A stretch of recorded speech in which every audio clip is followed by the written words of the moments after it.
Eux ont versé le premier sang, pas moi. Du genre de dinosaures qu'ils nous ont pondus dans ce Tu la veux, la médaille. Je dois la gagner. Pourquoi te cramponner à cette idée alors que tout le monde décrocherait? C'est le dernier. C'est à la fois mon honneur et mon devoir de clôturer tout ça. C'est très excitant en vérité. C'est le dernier, je vous le promets. Si c'est promis, alors cependant, il vaut mieux ne pas mettre la charrue avant les bœufs. Le film sera peut-être le dernier, mais encore faudrait-il qu'il se fasse. Très en vogue dans les années 70-80, le genre de body movie atteint son apogée avec L'Arme Fatale en 1987. Énorme carton au box-office. Il en résultera 3 suites plus ou moins réussies.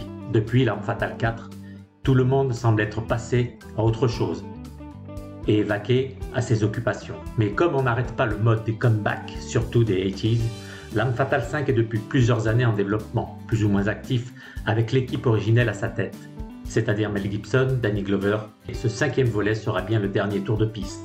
Mel Gibson rend la fusion de Warner et Discovery responsable du retard du projet, dont l'avenir semble plus incertain que jamais, quelques mois après la mort du réalisateur Richard Donner.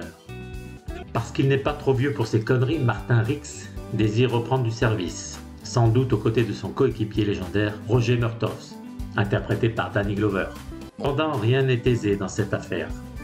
Le décès justement de Richard Donner l'an dernier a une première fois retardé la mise en chantier du projet.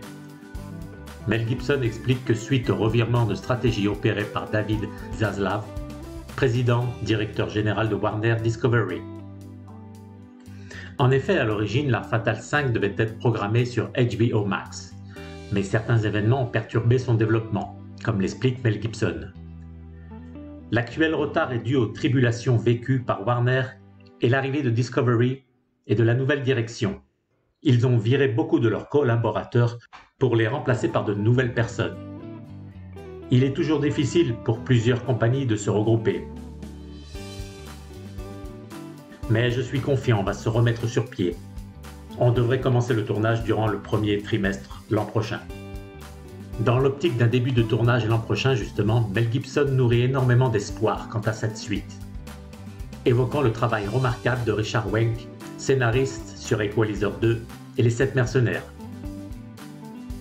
Après le décès de Richard, j'ai eu la chance de travailler avec le scénariste, de distiller quelques idées et d'essayer de le faire en respectant l'esprit que Richard aurait désiré. Parce que je le connaissais si bien, nous avons tenté de retrouver cette saveur et nous sommes heureux d'y être parvenus. Si le film se réalise, il sortira près de 35 ans après l'original. Voici le cauchemar des criminels, un flic qui aime le danger.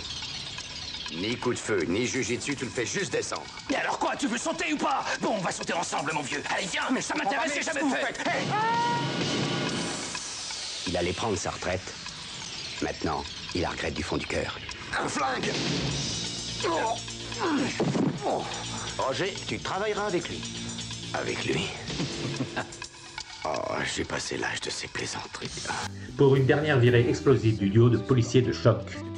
D'ailleurs, cet énième projet qui fleure bon ces fameuses années 80 rejoint entre autres une éventuelle suite de Dirty Dancing et du flic de Beverly Hills. Une nostalgie pas prête de s'essouffler pour le moment.